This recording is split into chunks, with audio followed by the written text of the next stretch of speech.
Olá, amigos do Notícias Agrícolas, no ar mais um boletim analisando o mercado do boi, semana começando aí, a gente quer saber a tendência para os preços principalmente, preços que já vêm de dias anteriores bastante firmes.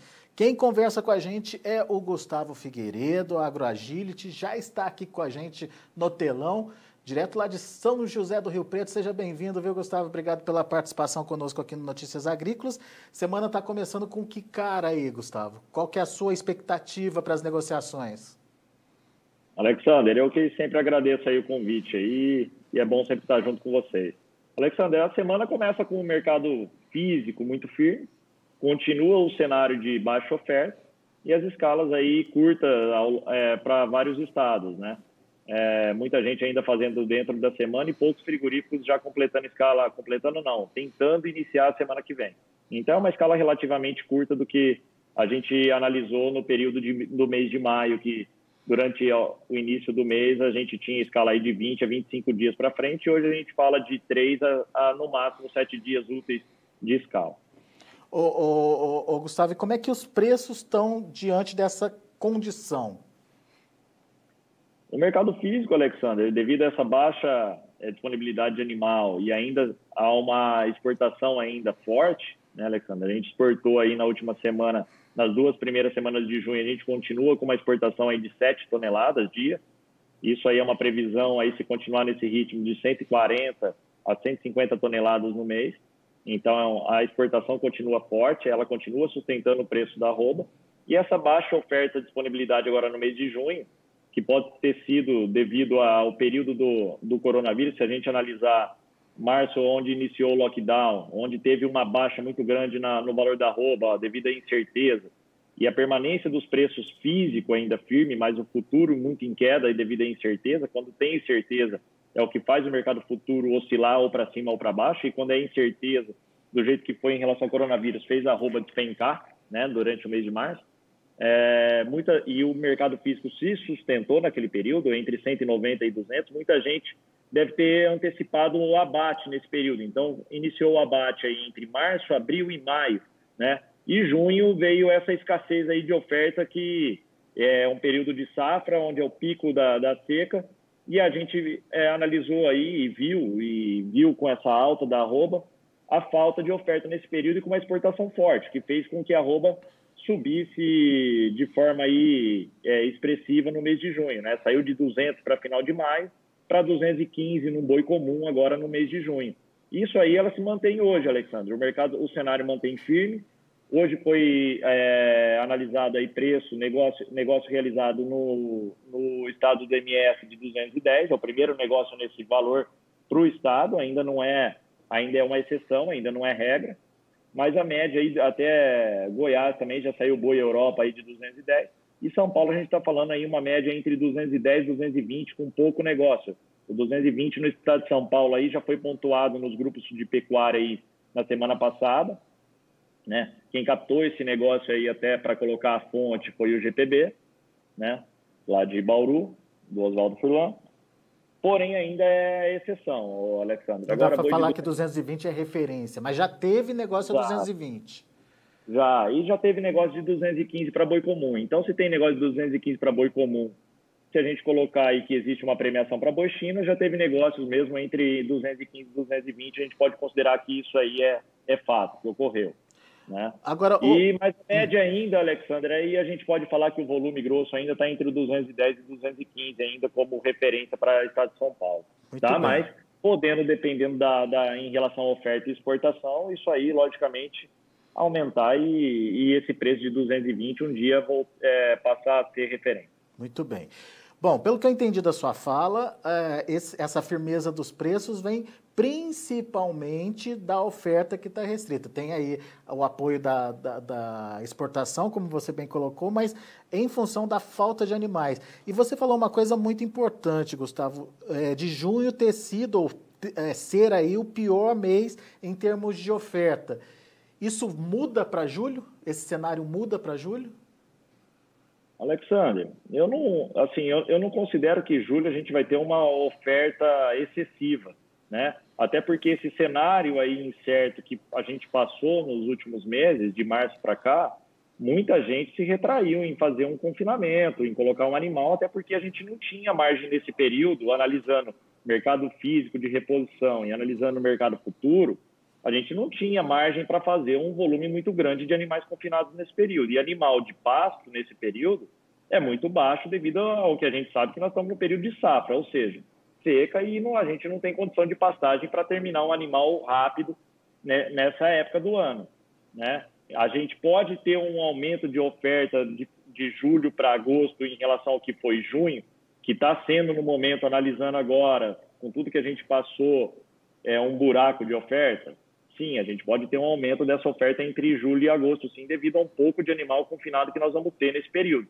Agora, isso vai ser um volume de oferta que vai fazer virar uma tendência de queda muito brusca, para uma queda aí, para falar que nós vamos, que a arroba vai reduzir aí de 10 a 15 reais. Se for analisar só a oferta, eu não acredito. Agora, o que a gente precisa analisar para que tudo isso ocorra é a questão da exportação. A exportação, eu acho que a gente tem que analisar ela de perto e semanal.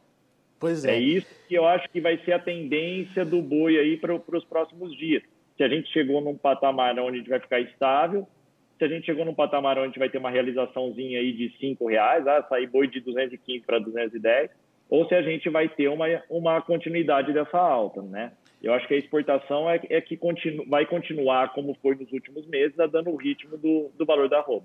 Pois é, e daí entra um outro motivo, eu não sei se chega a ser de preocupação, quero até te ouvir sobre isso, sobre a recente relação com a China aí.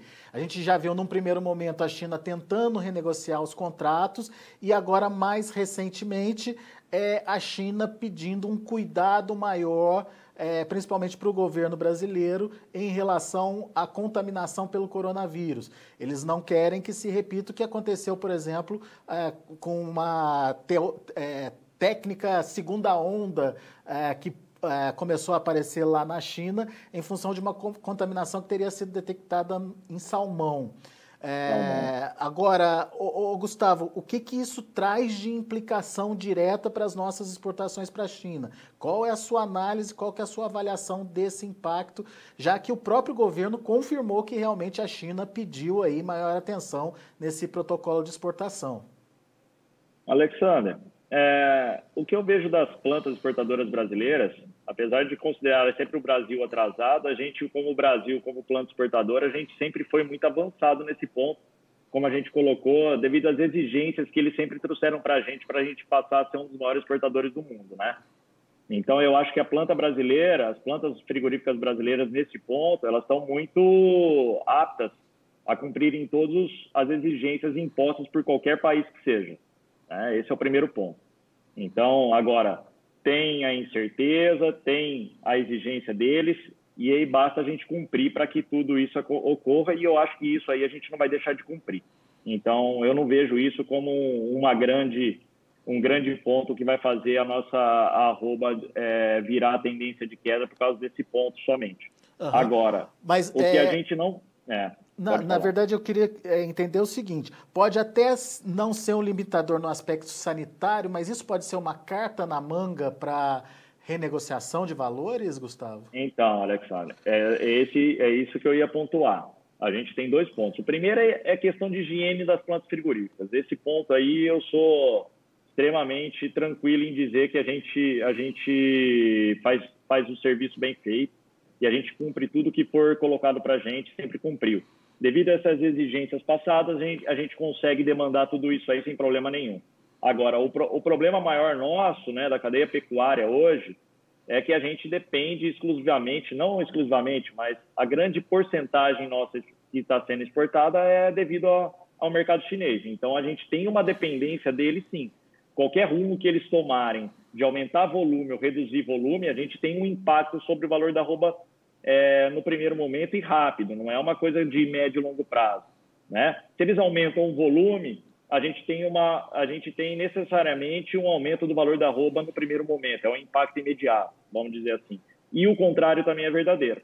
E como a gente depende deles, e eles sabem que eles dependem da gente, e a gente depende deles como país exportador, e eles sabem disso, que eles têm essa carta na manga, sempre quando colocam uma relação assim, eu já fico mais preocupado, não é com a questão de higiene, mas com a questão econômica, de renegociar um contrato, de como fazer isso, e isso aí eles fazem muito bem feito, né, Alexander? E tanto que na semana passada também, eles abriram mais plantas, habilitaram mais plantas nos Estados Unidos. Ou seja, eles vão se resguardando de alguns pontos para que, caso eles não tenham uma renegociação, não tenham o que eles queiram aqui em relação à econômica, eles possam suprir essa necessidade de outros países, mesmo a arroba dos outros países sendo mais caro. Esse é o ponto que eu colocaria uma interrogação no que vai ser, tá? E como vai ser os próximos meses, julho e agosto. Mas uma restrição sanitária não te preocupa, então? Isso, no momento, não me preocupa, a não ser que eles usem isso aí para negociar, né, Alexander? Aí eles achem um ponto qualquer aí sobre isso aí para falar, ó, eu não quero mais a sua carne, né? Mas isso aí eu acho que o Brasil ele está apto a cumprir tudo que eles colocarem como regra para que continue essa relação que nós temos hoje.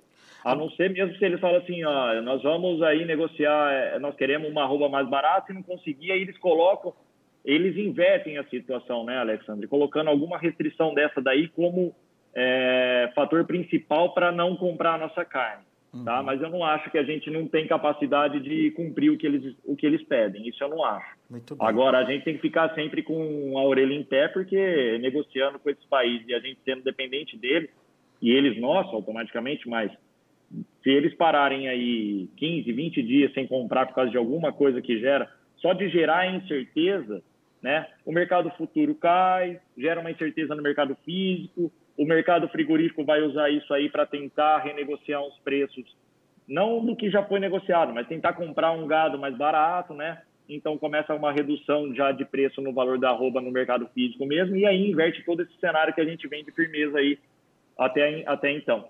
Então uma resposta imediata e responsável do Ministério da Agricultura é importante nesse momento, né, Gustavo? Isso lógico, né, Alessandro? E a gente já passou por tanta coisa, né? Como você bem lembrou aí, a carne fraca foi 2017, se não me engano. Né? A gente já passou por tanta coisa que a gente viu o impacto em relação a isso aí na nossa vida, né? Em relação ao que a gente conseguiu e conquistou todos esses últimos anos. E por causa de um erro de um ou outro aí, ele coloca em xeque toda a cadeia nossa. Então, eu acho que a gente já passou por tanta coisa. Como diz, né, Alexandre? Errar uma vez ainda até vai, né? Errar duas, três, aí já é muita burrice, né? É verdade.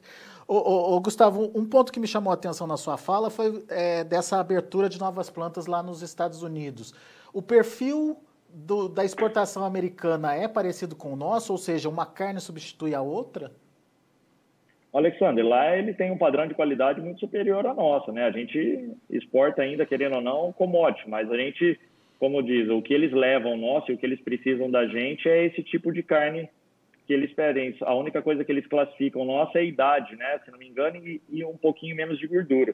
Então é outro perfil, mas assim, tudo isso, assim, liberar tantas plantas como eles liberaram nos Estados Unidos, tá? É só para a gente ficar sempre atento com o que pode ocorrer. O mercado hoje ele é muito firme, é uma tendência aí de estabilidade, podendo ter mais alta ao longo do próximo mês, né? Se tudo continuar como está, exportação. A gente também pontuou que a gente ainda não colocou, mas a questão do governo manter ajuda aí para o mês de julho e agosto, isso é importante para a demanda interna, né? Mas sempre usando o mercado futuro. Isso aí é uma coisa que eu friso toda a nossa entrevista, porque o mercado futuro hoje mesmo, ele permite você a fazer uma trava muito bem feita hoje no mercado futuro, e não de valor fixo, mas de valor mínimo. Então, a gente olha aí o mercado futuro, 213,50, 214, né? Comprar uma opção de valor mínimo de 205, 206 e dormir tranquilo o resto do ano, num período onde tem coronavírus, onde tem China, que a gente não sabe qual é a decisão dele daqui não vou falar nem uma semana. A gente está conversando agora, a gente não sabe o que vem aqui do período da tarde. A gente está, vamos falar, correndo esse risco, né, Alexandre, que não tem como a gente prever nada, né? A gente trabalha com incerteza. Então, o mercado futuro está aí pronto para ser utilizado com valores bons para a produção, onde ele resguarda, faz toda a sua gestão de risco com valor mínimo, te mantém sustentável ao longo do ano de 2020, te mantém produtivo, você pode aumentar a sua capacidade de abate usando o mercado futuro, fazendo uma taxa, porque às vezes você compra um boi magro e já olha o mercado futuro, ela já te dá a taxa automática, você não precisa esperar chegar aquele mês para saber o quanto você vai ganhar. Então, usando o mercado futuro hoje e esses valores de hoje que a gente vê aí no mercado futuro, as margens são muito melhores do que a gente vinha conversando entre maio, abril e março, né, Alexandre? Que a gente comprava um boi magro, olhava no mercado futuro, não tinha, Não fechava as era contas, menos, né? não fechava a conta e era menos X% de margem.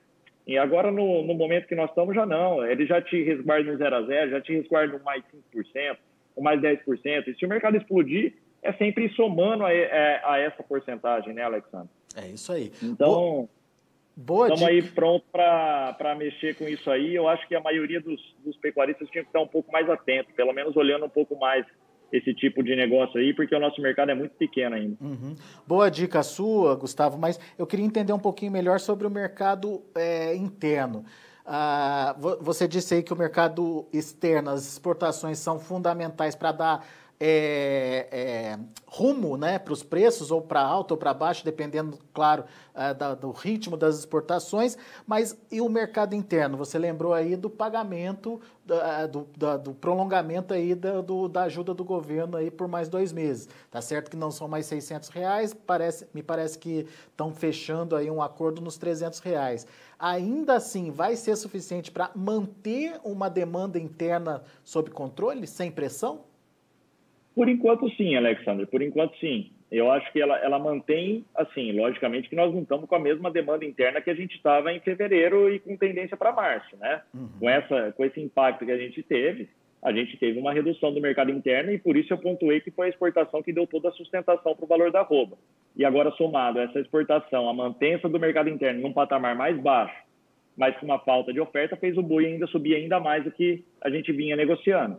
Agora, nos meses aí de julho e agosto, eu acredito que a gente mantém ainda. Até porque, Alexandre, no mês de março, abril, a gente tinha todo o país fechado, né?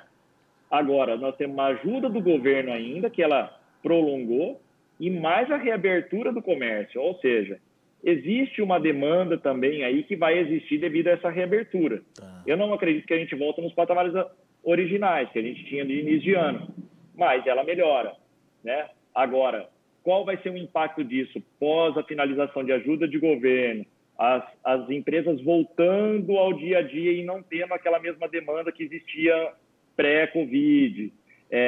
Quantas Demissão, né? ainda... Exato, aí a gente vai começar a analisar a demissão. A demissão de abril a gente já viu que foi grande, nós vamos analisar a demissão de maio, e ao longo, até o final do ano, a gente vai trabalhando tudo isso aí, pontuando o mercado interno, mas o mercado externo, né, Alexandre? É por isso que eu falo que a partir de agora nós vamos pontuar isso aí mais próximo, é semanal, é diário, o que a gente tiver de informação. Mas a gente percebe, né, Alexandre, o que aconteceu também para manter os valores de atacado, hoje sendo negociado a 14, né?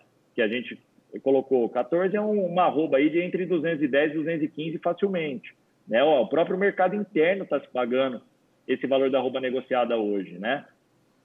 Então, o que isso fez com que nós mantivéssemos essa oferta aí? Como nós pontuamos nas entrevistas passadas, verificou que existiu o problema do Covid, lockdown, incerteza. O que os frigoríficos fizeram rapidamente? Puxaram o freio, né? Fecharam várias plantas, reduz a oferta de carne no mercado interno, mantém o valor da carne, né? Então, você não tem um impacto sobre a indústria frigorífica tão grande. Mas, com o passar do tempo, o que acontece? As empresas que deram férias coletivas, elas têm que voltar a bater. Vai voltar a bater cheio, aí eles têm que pensar se volta a bater, se a demanda voltou, a interna também voltou, e se volta a bater cheio, ou se a demanda interna ela manteve-se estável daquele período até hoje, e se aí realmente vai ter que paralisar aquela planta, porque ficar ocioso e com aquele funcionário trabalhando sem poder produzir o máximo, às vezes é prejuízo, né, Alexandre? Uhum. Então, porque o custo de uma planta frigorífica aberta, ela é gigante. Então, tudo isso aí, essas incertezas, a gente vai começar a ter as respostas agora. O que vai voltar a reabrir, né? Se reabrir tudo e aumentar abate, esse volume de oferta, tendência de alta, se a exportação continuar do jeito que está, aí uma demanda interna maior. Agora, reabre as plantas que deram férias coletivas. O mercado interno vai suprir tudo isso aí, esse abate maior? Não vai. Tem oferta para reabrir? Então, a gente vai analisar isso aí e quando você fecha uma planta dessa aí em determinada região, ela para a cidade. Então, às vezes, uma planta dessa aí é o que faz o movimento da cidade. São 800 a 1.500 funcionários diretos, fora os indiretos.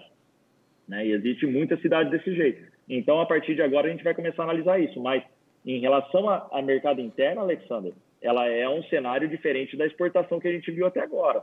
Eu não vejo um mercado interno melhor ao longo do tempo. Eu acho que ao longo do tempo, dos meses passando, o mercado interno é um mercado que vai sofrer mais, devido à relação de demissão, a empresas que vão fechar, que não vão dar conta de ficar aberta, falência e por aí vai. E mais do que nunca, a exportação vai ser um fator importante de ser analisado aqui. Gustavo, tem por isso que eu acho que a exportação já é o principal ponto, Alexandre, né? dessa alta total, porque o mercado interno a gente já sofreu bastante com ela, logicamente não é aquele efeito que eles conseguiram trabalhar bem e o mercado externo não permitiu tanto. Mas o mercado interno a gente sentiu bem, com toda essa paralisação e todo mundo aí. É que brasileiro é rápido, né? Reinventa, né, Alexandre? Verdade. Então, esse foi um ponto importante aí para o mercado interno que deu uma sustentação boa. Mas, assim, alguns mercados, analisando o atacado mesmo, se saíram muito melhores e outros, parte de carne, se saíram piores. Na hora que você pega a questão de carne de qualidade, essa carne aí prêmio que a gente fala, essa aí no primeiro momento sofreu muito mais do que o geralzão, porque aí o povão, em vez de precisou sair para comprar e fazer também toda que ia ficar em casa, né? Então teve uma saída de carne não via restaurante, mas via supermercado. Então a gente teve que se reinventar e essa saída de carne para restaurante premium foi a que mais sofreu, porque os restaurantes estão fechados até hoje. Pois é, e nem se sabe como vão voltar, né, Gustavo? De que forma... E quando voltar um restaurante desse, Alexandre, até que ponto ele vai ficar aberto, Exatamente. sendo que a demanda dele talvez não seja a mesma. Tem muita gente que está fechada e prefere ficar fechado do que reabrir com 20%, 30% só da capacidade. Exatamente. É muita coisa para ser analisada ainda.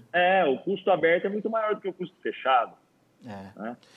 Mesmo ele querendo reabrir, porque é onde está o ganha-pão dele. A fonte de renda, né? Com certeza.